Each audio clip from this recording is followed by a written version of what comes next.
Hi guys, welcome back to my channel NV Cooks Homemade. வாங்க இன்னைக்கு பார்த்துடலாம் ஒரு பஜ்ஜி போண்டா ரெசிபி தான்.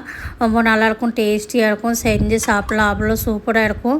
ரம்ஜான் பாடு போகுது, அதனால் இந்த மாதிரி செஞ்சிங்கன்னா ஈவினிங் டைம் கஞ்சி கூட உங்களுக்கு சூப்பராக இருக்கும்.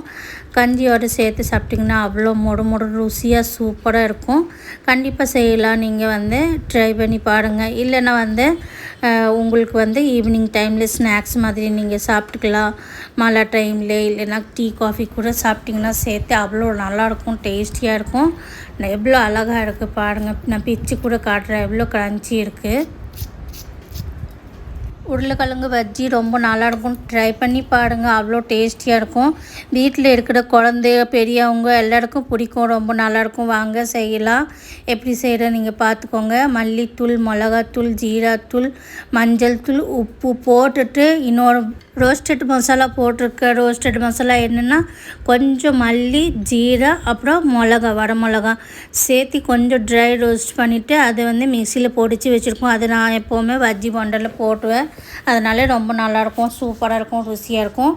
1 ஸ்பூன் ஜிஞ்சர் கார்லிக் பேஸ்ட் போட்டிருக்கு. அப்புறம் பார்த்திங்கன்னா ஒரு 3 ஸ்பூன் அரிசி மாவு, பச்சை அரிசி மாவு. அதுக்கப்புறம் நம்ம சோடாப்பம் பஜ்ஜிக்கு போடுவாங்கள்ல, சோடாப்பம், சமையல் சோடாப்பம் என்ன வேணுன்னா சொல்லுவாங்க. சில பேர் சோடாப்பம் சொல்லுவாங்க, சில பேர் சமையல் சோடா சொல்லுவாங்க. அது கொஞ்சம் சேர்த்து போட்டு கொஞ்சம் தண்ணி போட்டு நல்லா மிக்ஸ் பண்ணி நல்லா மாவு கடிச்சு வச்சிடணும். ரொம்ப லூஸு வேண்டாம், ரொம்ப டைட்டு வேண்டாம், மெதுவான ஒரு கன்சிஸ்டன்சி பண்ணி வைக்கணும். அப்போ தான் நல்லாயிருக்கும்.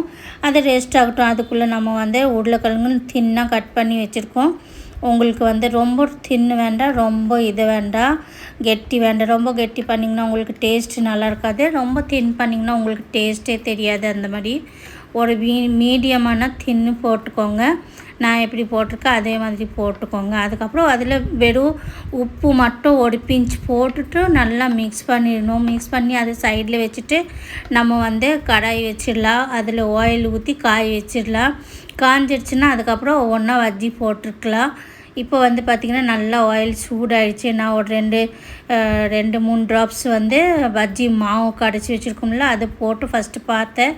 கரெக்டாக அப்படியே வந்துடுச்சுன்னா உங்களுக்கு தெரியும். அது இல்லைன்னா உங்களுக்கு சூடு ஜாஸ்தி ஆகலைன்னா உங்களுக்கு அப்படியே கீழே உட்காந்துடும். அதனால் நான் 2 ட்ராப்ஸ் போட்டு எப்போவுமே பார்த்துட்டு அதுக்கப்புறம் நல்லா சூடாகிடுச்சு. உருளைக்கிழங்கு கொஞ்சம் மாவில் கொஞ்சம் டிப் பண்ணி போட்டுடணும். நல்லா 2 பக்கம் டிப் பண்ணி போட்டுடலாம். ஏன்னா நல்லா மாவு கோட் ஆகணும். அப்போ தான் நல்லாயிருக்கும், உங்களுக்கு டேஸ்ட்டு நல்லாயிருக்கும். ஒன்று பஜ்ஜி போட்ட உடனே இன்னொன்று போட்டுடாதீங்க, அப்போது ஒட்டுக்கா ஒட்டிடும். அதனால் ஒரு 30 செகண்ட் 40 செகண்ட்க்கு அப்புறம் இன்னொன்று போட்டுக்கோங்க. போட்டிங்கன்னா ஒன்று ஒட்டி போகாது.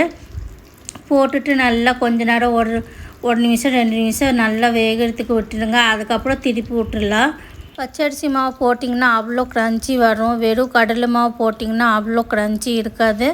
அதனால் கடலை மாவு ஒரு கட்டோடி ஒரு கிண்ணம் போட்டிங்கன்னா அதில் 2-3 ஸ்பூன் நீங்கள் பச்சரிசி மாவு போட்டுக்கோங்க. அப்போ தான் சூப்பராக இருக்கும், டேஸ்டியாக இருக்கும். இதில் நான் என்னோடய பொருள் போடுவேன், அது என்கிட்ட இல்லாதனால நான் போடலை. உங்கள்கிட்ட இருந்துச்சுன்னா நீங்கள் போட்டுக்கோங்க. பிளாக் கலர் எள் இருக்கும்ல, அந்த மாவில் போட்டிங்கன்னா அவ்வளோ நல்லாயிருக்கும், டேஸ்ட்டாக இருக்கும், டிஃப்ரெண்ட்டாக இருக்கும், கொஞ்சம் சாப்பிட்றதுக்கு ருசி இருக்கும். அதனால் நெக்ஸ்ட் டைம் நான் பண்ணுறப்போ உங்களுக்கு செஞ்சு காட்டுறேன். எப்போவுமே உருளைக்கிழங்கு போண்டா தான் ஜாஸ்தி நம்ம சாப்பிட்றோம். அதனால் நீங்கள் டிஃப்ரெண்ட்டாக சாப்பிட்ணுன்னா இந்த மாதிரி செஞ்சு சாப்பிட்டு பாருங்கள். ரொம்ப சூப்பராக இருக்கும். ரொம்ப சிம்பிளான வேலை தான், ரொம்ப வேலை ஜாஸ்தி இருக்காது. போண்டனா கூட கொஞ்சம் வேலை இருக்கும். இதுனா ரொம்ப சீக்கிரம் டக்குன்னு அப்படியே செஞ்சு அப்போவே சாப்பிட்றலாம். உங்களுக்கு வெறும் உருளைக்கிழங்கு மட்டும் கொஞ்சம் பெரிய சைஸ் பார்த்து எடுக்கணும். அப்போ தான் உங்களுக்கு பார்க்குறதுக்கு அழகாக இருக்கும். சைஸ் இல்லைன்னா ரொம்ப சின்ன சைஸ்னால் குட்டி ரொம்ப ஆயிடும். அதனால் கொஞ்சம் பெரிய சைஸ் உருளைக்கிழங்கு பார்த்து கட் பண்ணி எடுத்துக்கோங்க.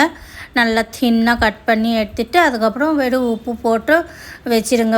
ஒரு 2 நிமிஷம் வச்சிட்டிங்கன்னா போதும். அதை உப்பு நல்லா அப்சர்வ் பண்ணிடும் உள்ளுக்குள்ளே.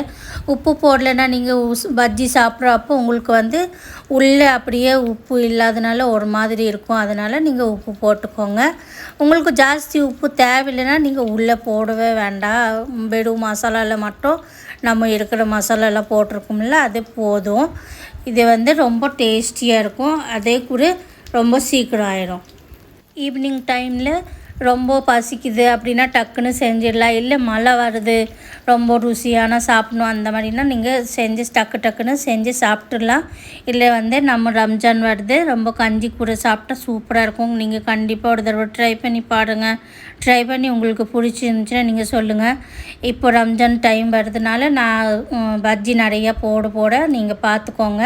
பஜ்ஜி சீரீஸ் வரப்போகுது, அதனால் நீங்கள் பார்த்துட்டு லைக் பண்ணிக்கோங்க, ஷேர் பண்ணிக்கோங்க. ரொம்ப நல்ல மொறு ஸ்நாக்ஸ் ரெடி ஆகிடுச்சு. இந்த மாதிரி டக்குன்னு செஞ்சு பாருங்கள், உங்களுக்கு ரொம்ப பிடிக்கும்னு நினைக்கிறேன். எப்போவுமே வெளியே நம்ம சாப்பிட்டு போர் அடிச்சிருந்தா பஜ்ஜி போண்டா வாங்கி வீட்டிலே டக்குன்னு செய்யலாம். ரொம்ப சூப்பராக இருக்கும், ஈஸியாக சிம்பிளாக இருக்கும். உங்களுக்கு என்னோடய வீடியோ பிடிச்சிருந்துச்சுன்னா கண்டிப்பாக சப்ஸ்கிரைப் பண்ணிக்கோங்க. சப்ஸ்கிரைப் பண்ணிங்கன்னா கண்டி ஆல்லே அமுத்திக்கோங்க. ஆல்லே அமுத்துட்டிங்கன்னா நான் புதுசு ரெசிபி போடுறப்போ உங்கள்கிட்ட வந்து சேர்ந்துருச்சுன்னா நீங்கள் பார்த்துக்கலாம், லைக் பண்ணிக்கலாம், ஷேர் பண்ணிக்கலாம், ஃபேமிலி ஃப்ரெண்ட்ஸ்க்கு கமெண்ட் பண்ணிக்கலாம். உங்களுக்கு வேறு ஏதோ ரெசிபி பார்க்கணுன்னா நீங்கள் கமெண்ட் பண்ணிக்கோங்க. தேங்க்யூ.